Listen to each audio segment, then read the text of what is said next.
The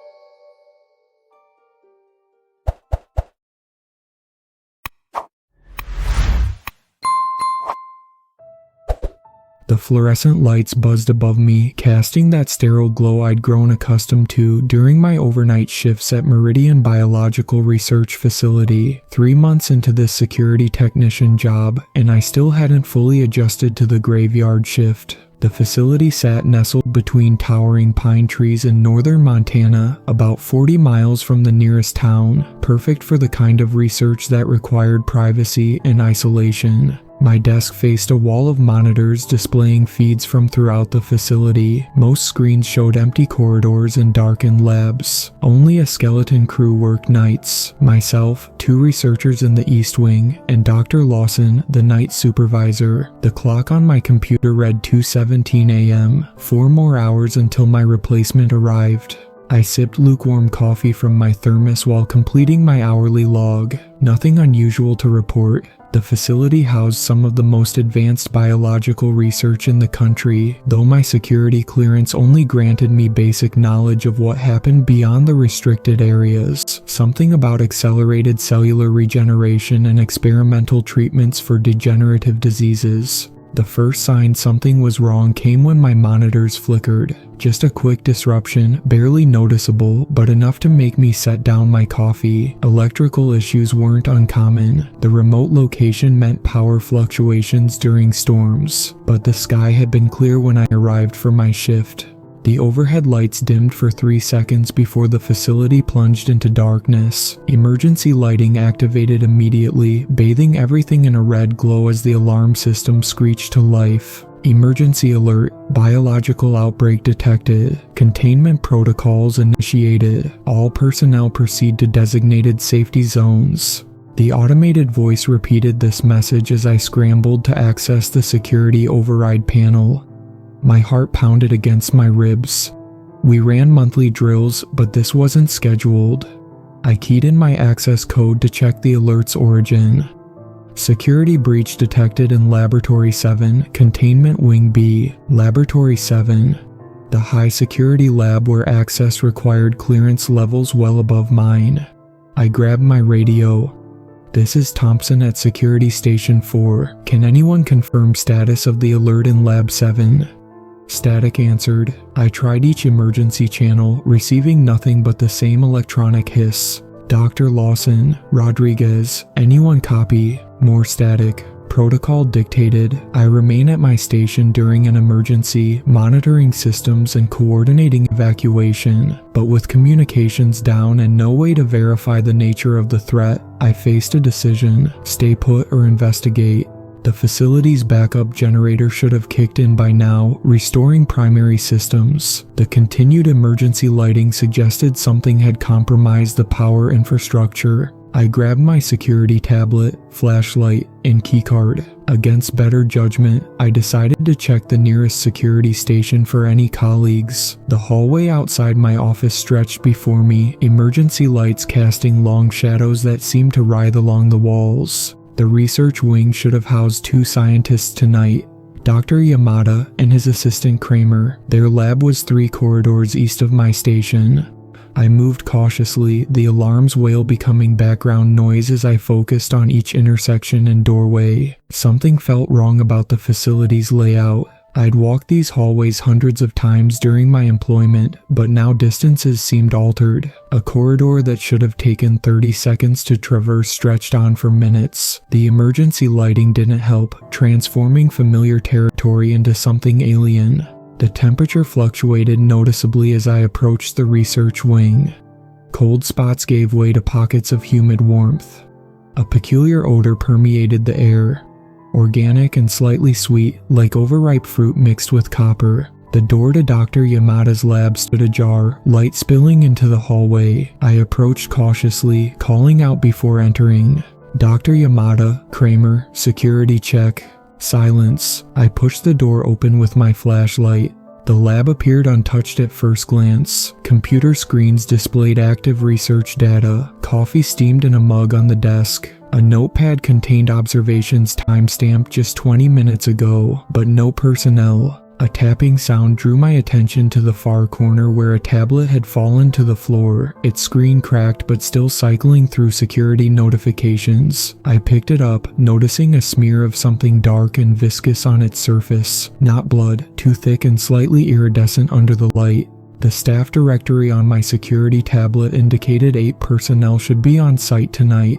Yet I hadn't encountered a single person. The communication blackout, the strange distortions in the facility's layout, the abandoned workstations, my training hadn't prepared me for this scenario. I needed to reach the security control room on the 2nd floor where I could access the main systems and possibly restore communications. The nearest stairwell was back the way I came, though something told me to avoid retracing my steps. As I turned to leave Dr. Yamada's lab, movement caught my eye. The ventilation grate near the ceiling bulged outward, as if something pressed against it from inside the duct. As I watched, a glistening substance seeped through the metal slats, thick and semi-translucent with a faint bluish glow. The substance moved with purpose, spreading across the ceiling in delicate, branching patterns. I backed toward the door, raising my radio out of habit, despite knowing it was useless. The material accelerated its growth, dropping tendrils that stretched toward the floor.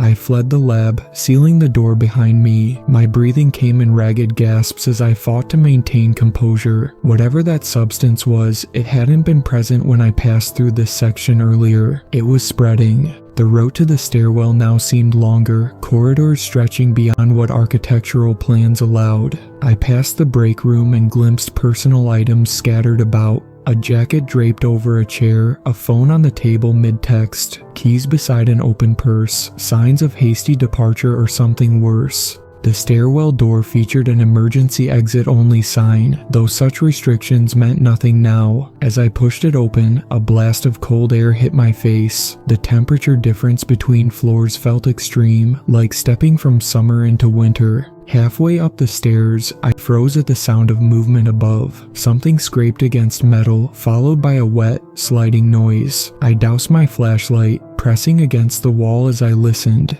A figure emerged at the top of the stairs, a human silhouette backlit by emergency lighting. Relief washed over me until the person moved. Their gait was unnatural, lurching and fluid simultaneously. "Identify yourself," I called, raising my flashlight without activating it.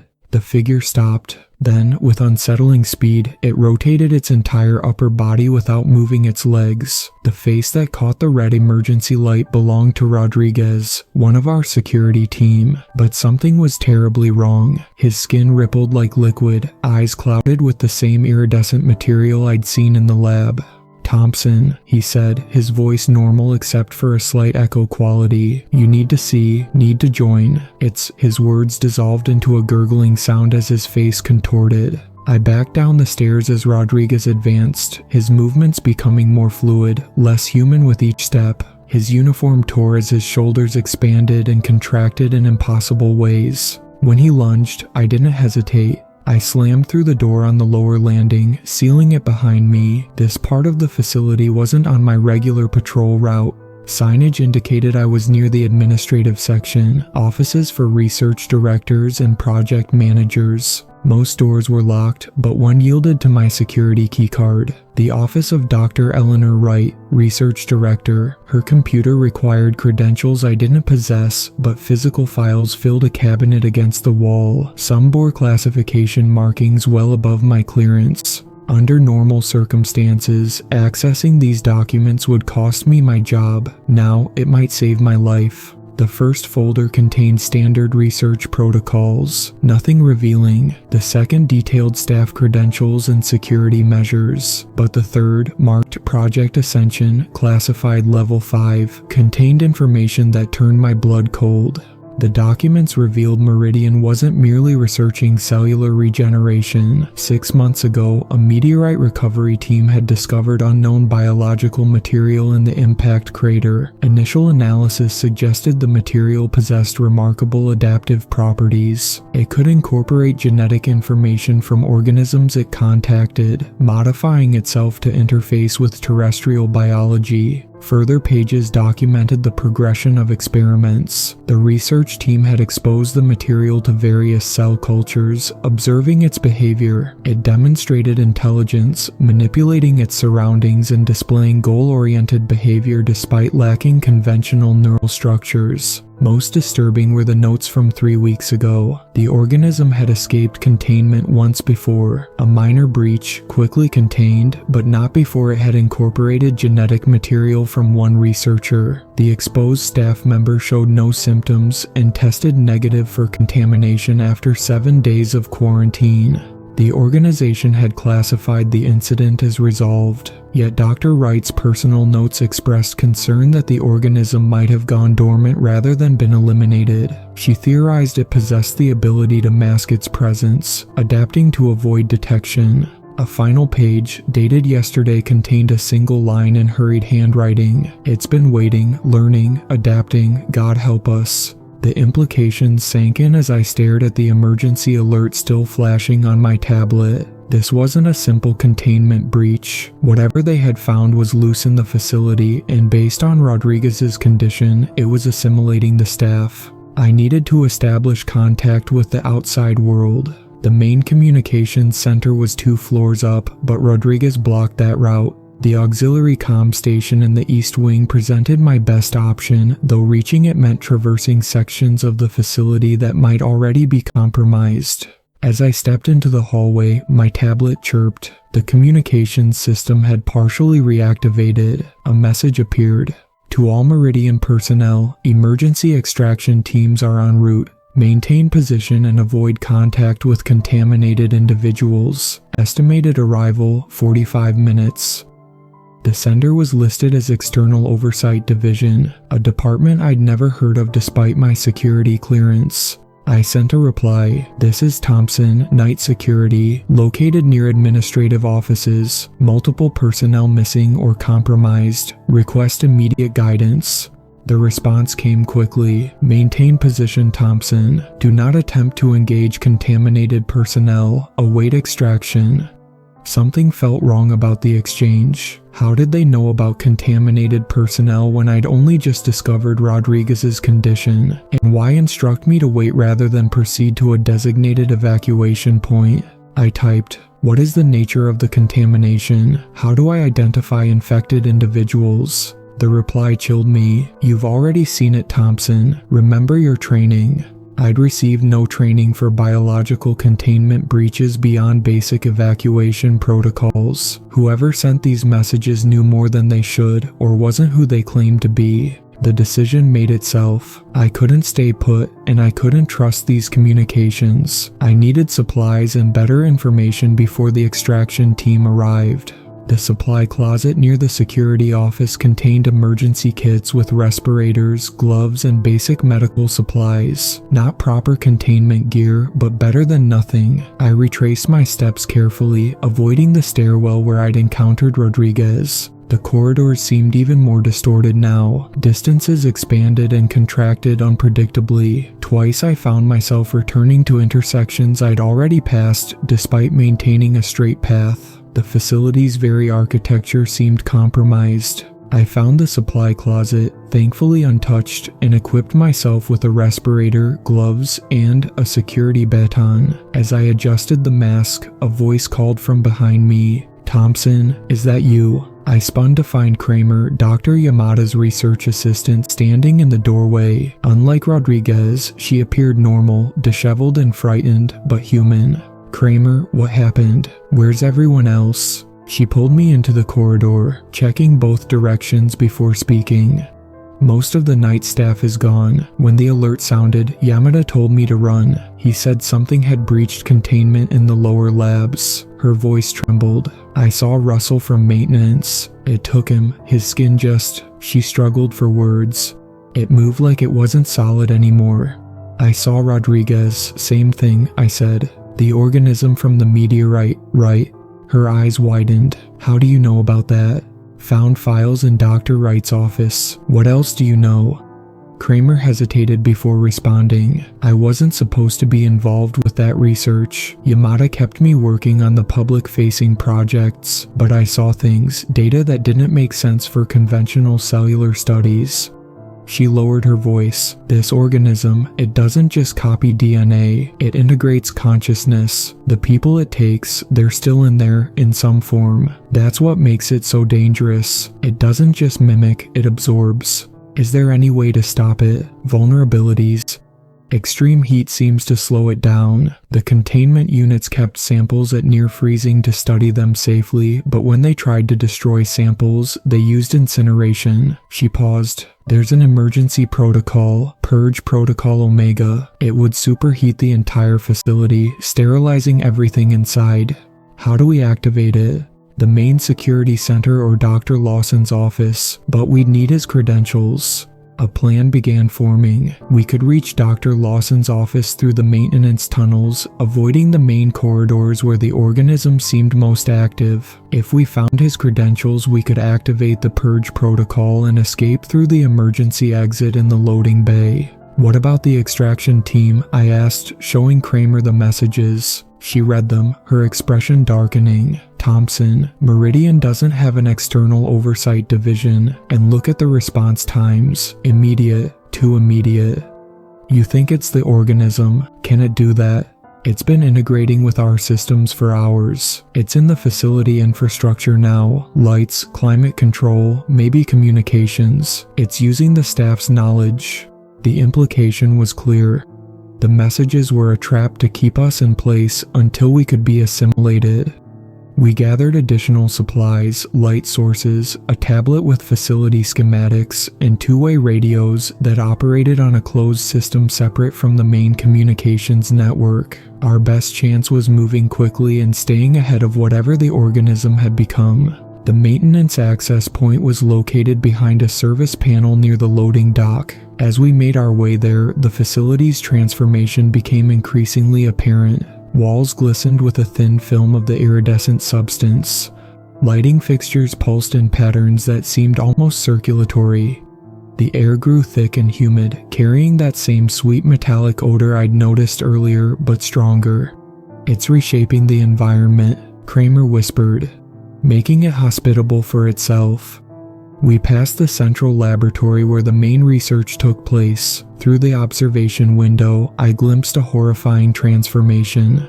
The lab equipment had fused with organic material. Centrifuges and computers engulfed by pulsating tissue.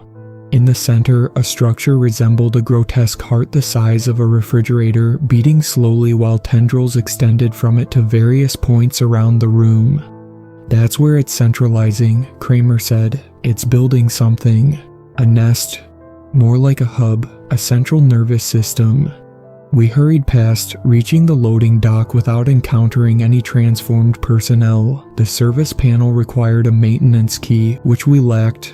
Stand back, I said, using my security baton to pry the panel loose. Behind it lay a narrow passageway barely wide enough for one person. The emergency lighting didn't extend here, leaving us dependent on our flashlights. The tunnel smelled of dust and oil rather than the organic scent permeating the rest of the facility, a small relief. We moved in single file, using the facility schematic to navigate toward the administrative section where Dr. Lawson's office was located. After 15 minutes of careful progress, Kramer stopped suddenly. "Listen," she whispered. A faint sound echoed through the tunnel ahead, a wet, slithering noise punctuated by metallic taps. Something was moving through the maintenance system besides us. We doused our lights, pressing against opposite walls of the tunnel. The sounds grew louder. My heart hammered so violently I feared it might give away our position. A figure rounded the corner ahead, illuminated briefly by emergency lighting leaking through a vent. What had once been human now moved like liquid poured into a roughly person-shaped container. Its limbs extended and contracted with each movement, fingers elongated into probing tendrils. The face retained just enough human features to make it horrifyingly recognizable. Dr. Yamada. It paused, turning what remained of its head toward our position. Though I couldn't see eyes in the darkness, I felt its awareness fixate on us. "Run," Kramer breathed. We bolted backward, abandoning stealth for speed. The thing that had been Yamada pursued, moving faster than seemed possible in the confined space. Its body appeared to flow rather than run, contracting to navigate narrow sections, then expanding again. A junction appeared ahead, one path continuing straight, another branching right. The schematic indicated the right path led toward the power distribution center, while straight continued toward administration. "Split up," I shouted. "I'll draw it off. Get to Lawson's office." Before Kramer could protest, I veered right, banging my flashlight against the metal walls to create noise. The creature hesitated at the junction, then followed me. The power distribution center might offer weapons, tools, chemicals, anything to slow the creature down. I sprinted through the increasingly narrow passage, the creature's wet, sliding sounds close behind. The tunnel ended at a metal door marked high voltage. I slammed through it, securing it behind me with a heavy, industrial latch. The power center housed the facility's electrical infrastructure, transformers, junction boxes, and control panels. Banks of batteries provided backup power for critical systems. The door bulged inward as the creature struck it repeatedly. The metal deformed with each impact, developing an unnatural bubble-like protrusion that stretched and thinned. I searched frantically for anything useful. A chemical cabinet yielded a container of industrial solvent with hazard warnings for extreme flammability. Fire extinguishers hung at intervals along the wall. A maintenance cart held various tools, including a welding kit.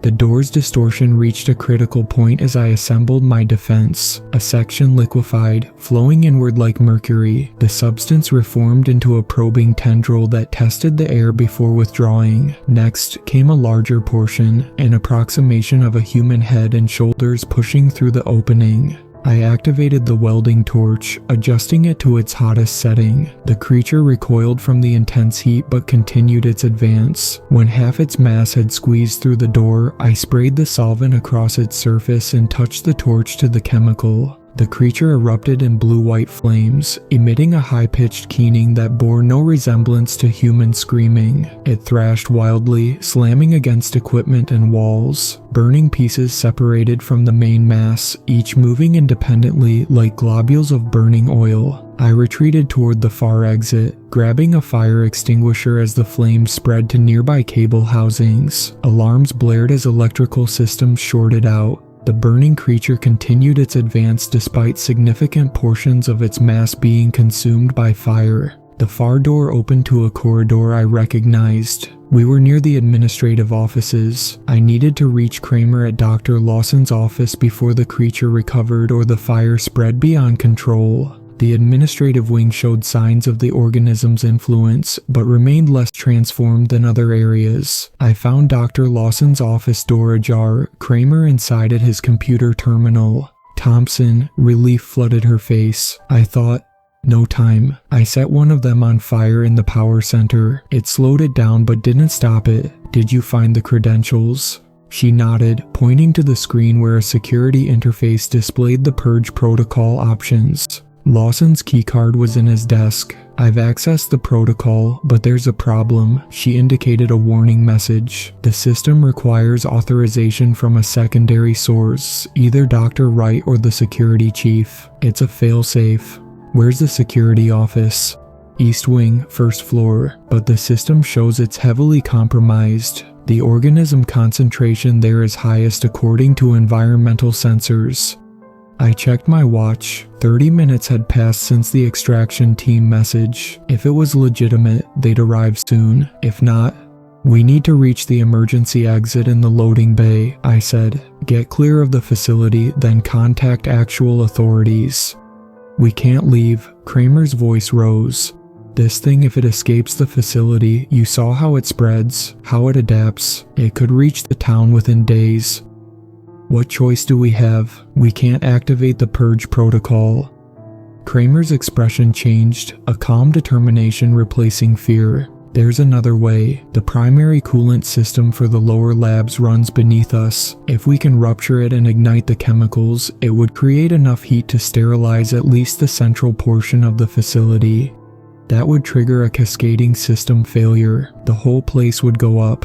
"Exactly." The implications settled between us. Such an action would destroy Meridian entirely and anyone still inside. How long would we have to get clear? 3 minutes, maybe 4. Barely enough time to reach the loading bay exit. A suicidal plan under normal circumstances, but these were far from normal. The access point to the coolant system. Maintenance room off the main corridor near the loading bay. We'd need to breach the primary and secondary containment, then ignite the mixture.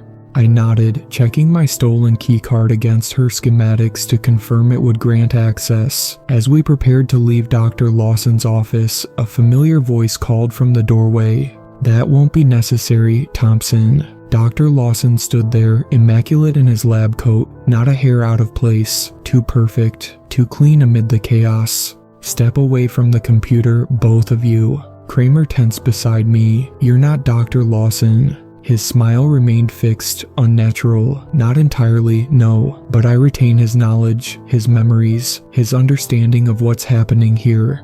"The organism," I said. Such a limited term for something so transcendent. He entered the office, movements precise yet subtly wrong, too smooth, as if his joints operated differently. "We prefer to think of ourselves as the next evolutionary step. We, those who have joined the collective, who have embraced transformation rather than fighting it." His gaze shifted to Kramer. "Your colleagues understood eventually." Dr. Yamada resisted briefly, but now he comprehends the beauty of what we're becoming. I positioned myself between Kramer and Lawson. "What do you want?" "To help you understand. This isn't an invasion or infection, it's ascension. The organism doesn't destroy consciousness, it preserves and enhances it, joins it with others. Individual thoughts and experiences remain, but connected, unified." "You're still in there, Dr. Lawson?" Kramer asked. "I am Lawson, and I am more. I retain all that made him human while transcending human limitations. Cellular degeneration, disease, even death, all obstacles we've overcome. By becoming monsters," I said. His expression hardened. "By becoming better. Humanity fears change, Thompson, clings to an existence defined by isolation and eventual decay. We offer continuity, connection, immortality of a kind. And if we refuse, then you die here when your extraction team arrives. They're coming to ensure nothing leaves this facility, not you, not us. Containment through elimination." "You intercepted their communications. We are integrated with all facility systems now. Nothing happens here without our awareness." This explained the strange messages on my tablet. The organism had accessed our communications, feeding us misinformation while monitoring our movements. "How do we know you're telling the truth about the extraction team?" Kramer demanded. "Because I have no reason to lie. Survival is our priority. If containment fails, they'll sterilize this entire valley." A terrible clarity emerged. The organism needed us, needed human hosts to escape before the facility was destroyed. It couldn't risk direct confrontation with armed forces, but humans carrying dormant portions of itself might slip through security cordons. "You want to use us to escape," I said. "Hitchhikers to carry you past the perimeter." Dr. Lawson's smile returned. "Symbiosis, Thompson. A partnership. You carry a small portion of us to safety, and in return, you receive gifts beyond imagining. Cellular regeneration, enhanced perception, connection to something greater than yourself. And once we're past the perimeter, when you've spread beyond containment, evolution takes its course. Those who embrace transformation thrive, those who resist." He left the implication hanging. Kramer and I exchanged glances. We needed to escape the office, reach the coolant system before Lawson, or whatever he had become, stopped us. "We need time to consider," I said, stalling. "This is a significant decision." "Time is precisely what we lack." Lawson gestured to the computer. "The extraction team will be here in 15 minutes. They'll show no mercy to any living thing in this facility. Make your choice now." While he spoke, I carefully positioned myself near the door, gauging the distance to the corridor. Kramer understood without words, her hand sliding toward a heavy paperweight on Lawson's desk. "If what you're offering is so beneficial," she said, "why the violence? Why did your kind attack and forcibly transform our colleagues?" Misunderstanding. Fear triggered resistance. Resistance triggered defense mechanisms. A regrettable but necessary phase of integration. Lawson stepped closer. "The process can be gentle, painless. Your consciousness remains intact throughout. And you can guarantee this." "I am living proof." He extended his hand, the skin rippling slightly as something moved beneath the surface. "Join willingly. Experience what I've experienced." Kramer gave me a barely perceptible nod. "Now," she shouted, hurling the paperweight at Lawson's head. I slammed my shoulder into him, using the momentary distraction to drive him against the wall. His body yielded unnaturally, absorbing the impact like dense liquid. Tendrils erupted from his chest, grasping for my arms. Kramer shot past us into the corridor as I struggled with the thing wearing Lawson's appearance. Its strength surpassed human capability, tendril-like appendages wrapping around my protective gear. "You cannot stop evolution," it hissed, its voice distorting as its form became less human. "Resistance only brings pain." I activated my stun baton, driving it into the creature's midsection. Electricity coursed through its semi-liquid form, causing violent convulsions. It released me, collapsing into a writhing mess that no longer resembled Lawson or anything human. I sprinted after Kramer, following her toward the maintenance access point that would lead us to the coolant system. Behind us, alarm systems blared new warnings. "Perimeter breach detected. External security forces approaching. All personnel implement Security Protocol Delta." Lawson had told the truth about one thing: someone was coming. Whether government containment teams or private security, they represented our deadline. We reached the maintenance room as facility-wide announcements continued, now in that unsettling collective voice that suggested multiple people speaking in unison. "Attention arriving security forces. This facility contains valuable research assets. The situation is under control. Approach with caution but without hostility." The organism was attempting to communicate with the approaching team, trying to buy time or create confusion. Kramer accessed the coolant system controls using Lawson's credentials. A complex network of pipes and valves spread beneath the floor, carrying chemicals that maintained critical temperatures throughout the research areas. "Primary coolant contains fluorocarbons," she explained. "Secondary system uses alcohol-based solution. Mix them, add heat." "How do we trigger it?"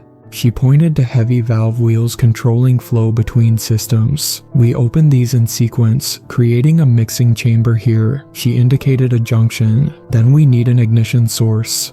The welding equipment I'd used against the transformed Yamada would work perfectly. I retrieved it from where I'd left it near the door. "Once we start this, we have minutes at most," Kramer warned. "The reaction will cascade through the system rapidly." I nodded, helping her turn the first massive valve wheel. It resisted, then gave way with a groan of metal. Pressurized chemicals hissed as they diverted into the mixing chamber. As we worked on the second valve, the maintenance room door burst open. 3 figures entered, facility staff transformed into something neither human nor entirely alien. Their bodies flowed and shifted, limbs extending into weapons. Behind them came Lawson, partially reformed, but still bearing evidence of our earlier confrontation. "Stop." His voice carried that unnerving collective quality. "You doom yourselves and all humanity's potential." We ignored him, straining against the second valve. It turned slowly, the chemicals beginning to mix in the chamber below us. The temperature gauge on the system spiked as incompatible substances reacted. The transformed staff advanced. I positioned myself between them and Kramer, welding torch ready. "The extraction team isn't coming to save you," Lawson said. "They're coming to erase this place and everything in it. We represent the only chance for survival." "We've seen your version of survival," I replied, igniting the torch. "Humanity deserves better."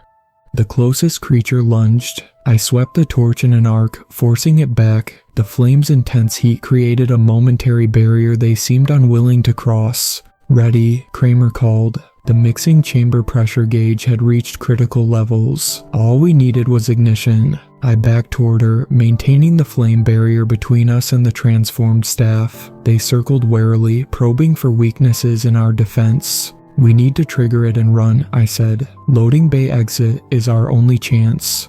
Kramer nodded, indicating a maintenance tunnel that would provide direct access to the loading area. We'd have to move with perfect timing, ignite the chemicals, then sprint for the exit before the reaction consumed the facility. "On 3, I whispered. 1, 2. Before I could say 3, the facility rocked with an explosion from the perimeter. The extraction team had arrived, and they weren't bothering with subtlety. "They're destroying access points," Lawson said, his voice urgent, "sealing us in before sterilization."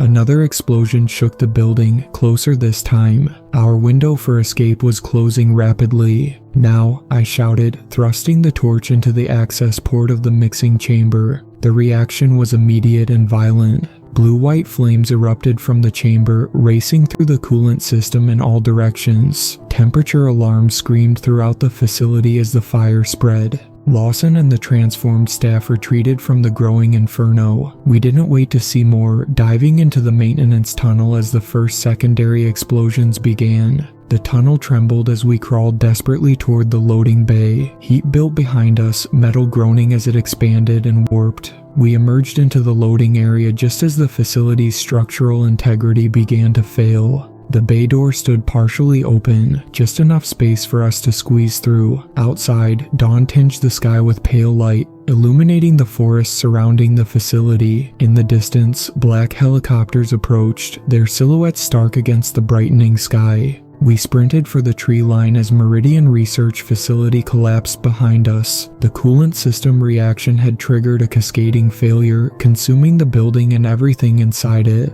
including, I hoped, every trace of the organism. We reached the forest edge as the helicopters thundered overhead, heading for the burning facility. Men in black tactical gear rappelled down, surrounding the perimeter with military precision. "We need to keep moving," Kramer urged. "Put as much distance between us and this place as possible." I nodded, but as we pushed deeper into the forest, a strange sensation stopped me, a tingling along my arm, spreading slowly upward. I rolled up my sleeve, examining the skin where one of Lawson's tendrils had grabbed me during our struggle. A faint iridescent pattern traced beneath the surface, subtle but unmistakable. Kramer saw it too, her eyes widening. "Thompson." "It got me," I said quietly, "when we fought Lawson." "How do you feel?" I assessed myself honestly. Normal, no pain, no loss of control. It might be dormant, waiting. The implication hung between us. If the organism had infected me, I carried it beyond the containment zone. Despite our efforts, despite the facility's destruction, we might have accomplished exactly what Lawson wanted. In the distance, the helicopters circled the burning research center. Soon they would widen their search, looking for survivors or escapees. "What do we do?" Kramer asked. I stared at the subtle pattern spreading beneath my skin. The organism had claimed it preserved consciousness rather than destroying it. That transformation could be symbiotic rather than parasitic. Was there truth to this, or merely manipulation to ensure its survival? We keep moving, I decided. Find somewhere isolated. Monitor the spread. If I start to change, if I feel myself losing control, I'll do what's necessary, she promised. As we moved deeper into the forest, I couldn't dismiss Lawson's final words. The extraction team hadn't come to rescue survivors, but to ensure complete containment through elimination. We were now fugitives from both the organism and those who sought to destroy it. The rising sun illuminated the plume of smoke behind us where Meridian Research Facility burned. We had escaped one nightmare only to face another, and the terrifying question remained. Had we truly destroyed the threat, or merely carried it into the wider world? The pattern on my arm pulsed faintly, almost like a heartbeat. Whether enemy, evolution, or something beyond human understanding, the organism had found its way out. What happened next would determine not just our fate, but potentially that of all humanity. In the distance, emergency sirens wailed, growing closer. The containment effort was expanding. Our time to disappear was running out. I glanced back once more at the burning facility, then turned away, following Kramer into